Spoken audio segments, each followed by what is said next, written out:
Folks, on the previous video, I explained to you guys why I migrated my current SaaS CourseShelf from React and Inertia to Phoenix. Now, on today's video, I'm going to explain how I did it. The first question is, which AI model did I use and which AI harness did I use? The model was primarily Claude Opus 4.7, and the harness was Claude Code via the desktop app. Now, recently, I have been playing around with Open Code, the Codex desktop app as well. Some people has been recommending me the Pi coding agent, but for this migration specifically, I used Claude Code via the desktop app.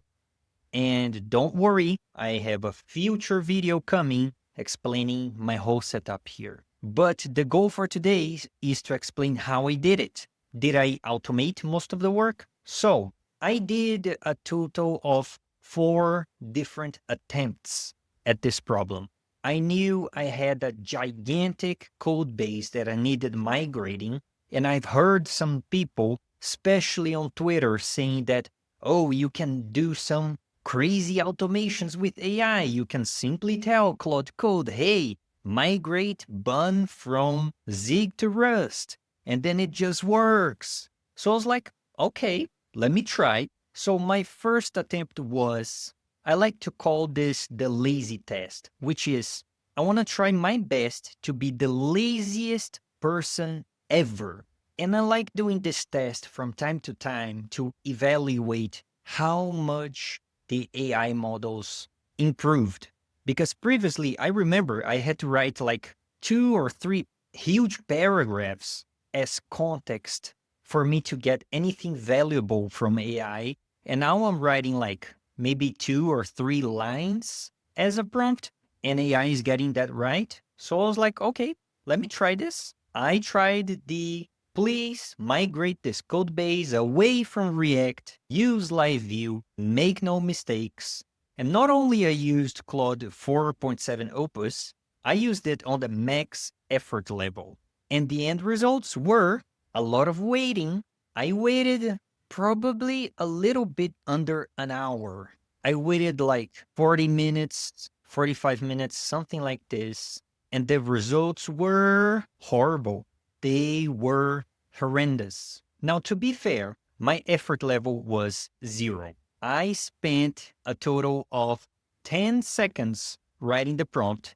I probably used 2 brain cells in order to craft this prompt and wait for the results. So I was extremely lazy, and the 2 criteria that I was evaluating on this migration was, first of all, how similar is the new UI compared to what I had live back at the moment? Is it similar?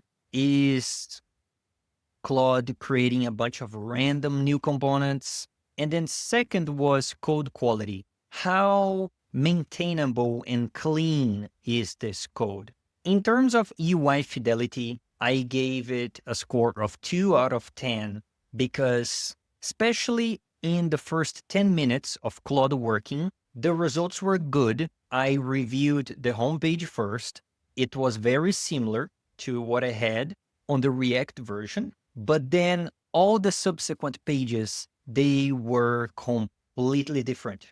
It feels like I asked Claude to create a new application from scratch instead of migrating from one existing front-end library to another one. He completely hallucinated, created a bunch of components that used random styles, and in terms of code quality, like when Claude actually wrote code, the code was okay, but then in the middle of the task, he was like, I'm done. I finished the migration. And then I would see like 100 to-do comments on my code saying, hey, this is pending. We need to fix this in the future, but for a version 1 of the migration, this is good enough. And then on some pages, I had literally a to-do component on the front end saying, hey, this page is not built yet, but it's coming soon. So I was like, bro, nah. I'm sorry. This is unacceptable. So first attempt was a complete failure. Now, what about the second attempt? I tried using a cool new skill that Boris introduced on Twitter. It was called /batch. And apparently, you're supposed to use this skill whenever you're doing a huge migration or like you have a big task ahead of you and you want to batch that huge task into smaller tasks. So apparently, it was a way of telling Claude to explicitly use sub-agents instead of trying to do all the work himself on one main agent. And I gotta be honest, I truly felt like this would improve the results quite a bit. Because on the first attempt, I learned that context rot is real. The first pages and front-end components that Claude migrated, they were great. But then after minute 20 or 30 of the work, Claude started hallucinating. He started going completely off script and coming up with new stuff instead of following my orders. So context rot is real. And one way of mitigating that is by batching the work. Because instead of having one extremely long context conversation with one agent, you ask one agent to migrate one page individually. So I would have one agent migrating the homepage, another sub-agent migrating the blog page, another one migrating the playlists page. And what about the results? To be honest, they were much better, I would say. And I think my effort level was still 0. Because here, the only difference from this prompt compared to my first one is that I used /batch in the beginning of the prompt. So effort level is still 0. And I feel like this time it took way longer for Claude to start hallucinating. So on this second attempt, I feel like I got around 2 or 3 pages that were very good, both in terms of LiveView code, but also in terms of keeping the fidelity from the React version. But still, Claude made the same mistake of saying, hey, we're done, the migration's finished. And then the code was filled with to-do comments, implement later, or coming soon badges on the front end.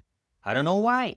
So the results were not enough, in my opinion, but much better. So that was nice. On attempt number 3, I decided to stop being lazy.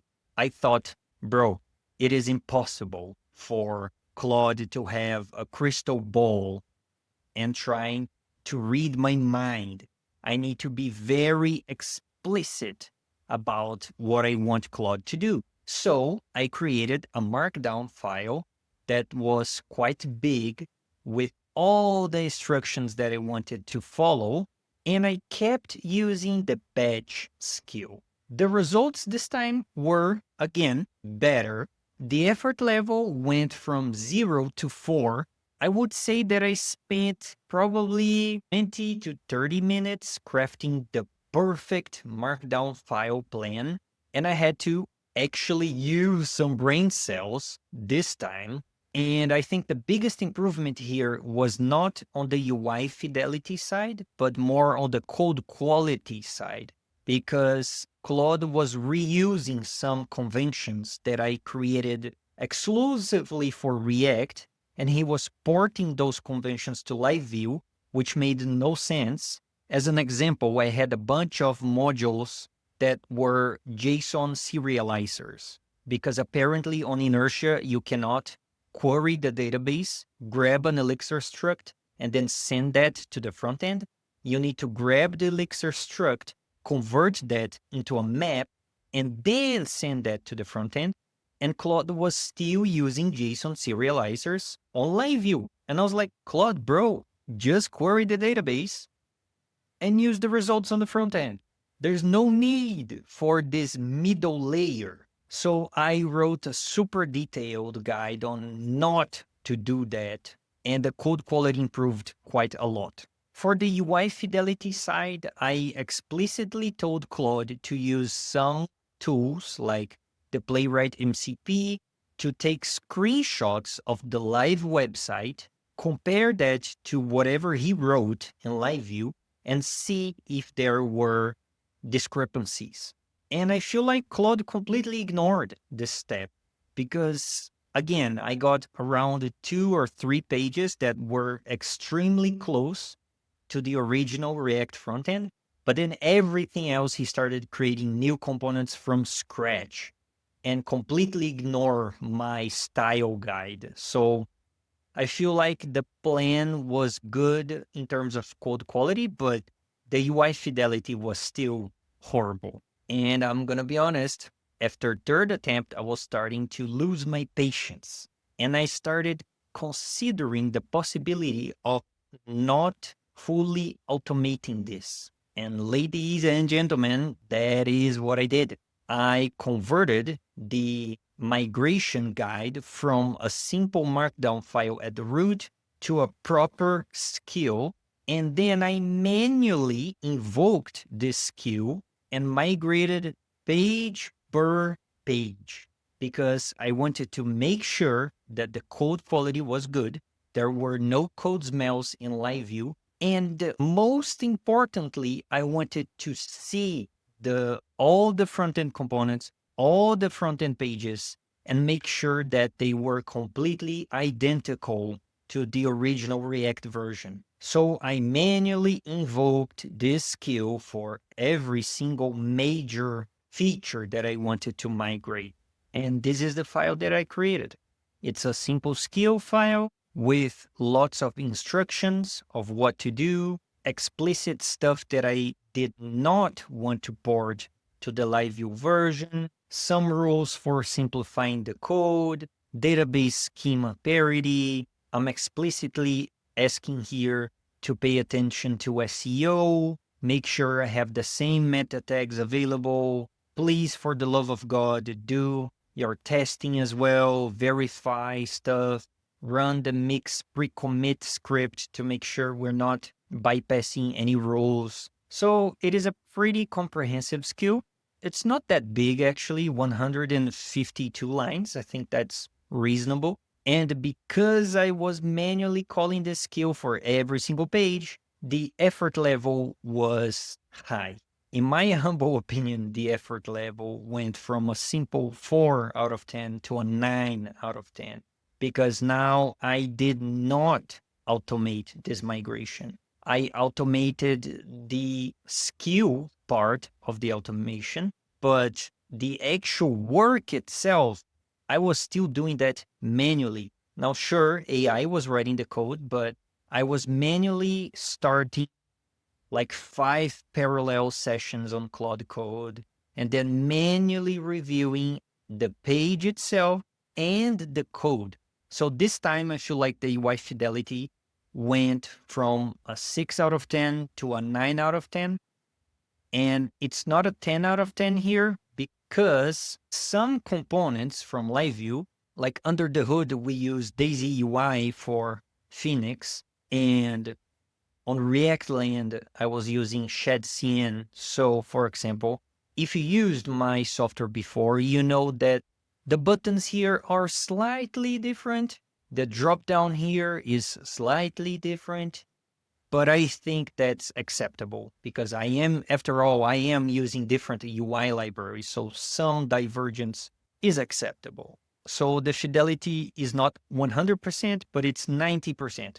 And in terms of code quality, fellas, it is a solid 10 out of 10. And in my humble opinion, this is the best software I have ever read in my entire life. I am not joking. I think this is the cleanest code base I have ever worked with. Now, keep in mind that I was manually reviewing every line of code. So every time that I got a code smell from Claude, I would manually write another skill correcting those mistakes. One example of a mistake that Claude kept doing was around LiveView interactions. So we have state on LiveView, similar to use state from React, but on LiveView, a state can be changed only on the server. So whenever you're using LiveView state, that means that you're doing a round trip to the server. And for some interactions, like opening and closing dialogues, Claude was using LiveView state for that, which means that the user would click add to library. He would have to wait like 200 milliseconds, and then the dialog would open up. This interaction wasn't instant, but it should be, because this is client-side only. I am not interacting with the server. I am not fetching extra information. I am simply opening a model. This should not be a backend state. It should be a front-end state. So that's what I did. I was like, hey, Claude, you're only going to trigger a handle event on LiveView if you absolutely need to. So if you need to fetch extra information, if you need to do some validation, run some change sets, but if the only thing that you're doing is opening a dialog, then please use the JS module and push client-side events instead of LiveView events. And then after I wrote the skill, the results improved. But again, I had to read the code, find these code smells, and then ask Claude to correct it, which again resulted in an effort level of 9 out of 10. So if I were able to fully automate this using my lazy approach, I feel like I could have migrated the entire CourseShelf in one night, maybe. But because I was manually migrating every single thing to a new code base, this entire process took almost 2 months. I would say around 40 days, 35 to 40 days, which is a considerable amount of time, especially if you take into consideration that this is not my full-time job. This is a very simple side project of mine. So working on this full-time outside of my day job for 40 days is quite a lot. However, because the code quality is a solid 10, in my personal opinion, I feel extremely comfortable maintaining this code base in the long run. I do not want to shut this down because the code base is hot garbage. No, I am extremely proud of the end result here. So I really hope that in the future we are able to survive on the first attempt, but right now I don't think we're there yet, especially if you have high standards in terms of code quality. So that's it for today. Let me know if you have any other questions on how we did this. And yeah, see you next time.